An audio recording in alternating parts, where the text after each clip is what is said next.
Mire, senyor Bellver, el principal problema dels valencians, sap vostè quin és? És l'atur. I vaig a donar-li 3 pinzellades.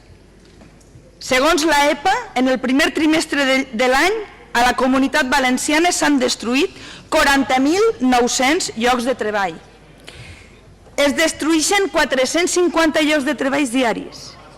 Tenim un percentatge d'atur que supera en més de 2 punts la mitjana d'Espanya i un atur juvenil que supera el 50%. Senyor Bellver, 225.700 famílies valencianes que tenen a tots els seus membres a l'atur.